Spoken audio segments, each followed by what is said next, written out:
Bienvenue dans vos conseils du libraire. Nous allons parler aujourd'hui d'un livre fort intéressant qui s'intitule « Regard musulman sur le christianisme ». Alors bien souvent, les musulmans savent comment est-ce qu'ils sont perçus par les autres. Ils savent la manière dont on les décrit et les préjugés ou les idées qui sont véhiculées à leur sujet. Mais bien souvent, les personnes qui ne sont pas musulmanes ne savent pas ce que les musulmans pensent à leur sujet ou bien imaginent des choses qui sont totalement fausses. Par exemple, qui sait que les musulmans croient dans la Torah ? Qui sait que les musulmans croient dans la Bible? Qui a connaissance que les musulmans croient en Jésus? Que les musulmans reconnaissent Marie? Qu'il y a dans le Coran une sourate entière qui justement parle de Marie et qui s'appelle sourate Maryam, sourate Marie. Rarement les gens sont au courant de cela.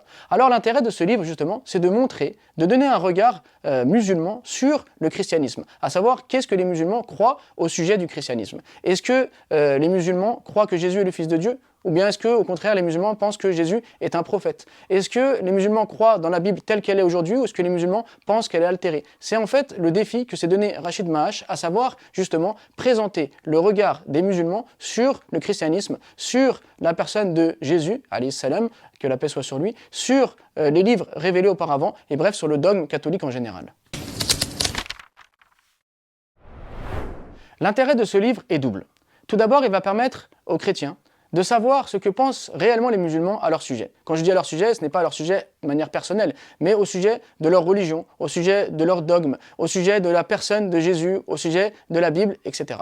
Mais il va également permettre aux musulmans d'approfondir ces connaissances. Car bien qu'en lisant le Coran et la Sunna, on a une idée générale de ce que l'islam dit au sujet des autres religions, en approfondissant comme cela, on va pouvoir découvrir en fait comment est-ce que le christianisme s'est propagé et quelle est l'histoire du christianisme. On va découvrir la personne de Paul et le rôle majeur qu'il a eu dans le christianisme. On va s'interroger sur la Trinité, on va s'interroger sur la nature de Dieu dans le christianisme et la nature de Dieu dans l'islam, sur la nature de Jésus dans le christianisme et la nature de Jésus dans l'islam, sur la crucifixion, sur le péché originel. Bref, on va analyser tous ces dogmes et comprendre, voilà ce que dit l'islam à ce sujet. Et donc, pour le musulman, c'est un enseignement supplémentaire qui lui permet justement de bien comprendre ce que dit sa religion et ce que ne dit pas sa religion. Et pour une personne qui n'est pas musulmane, ça lui éclaircit également sur qu'est-ce que l'islam et qu'est-ce que le christianisme, quels sont les points de rupture et quels sont les points de convergence.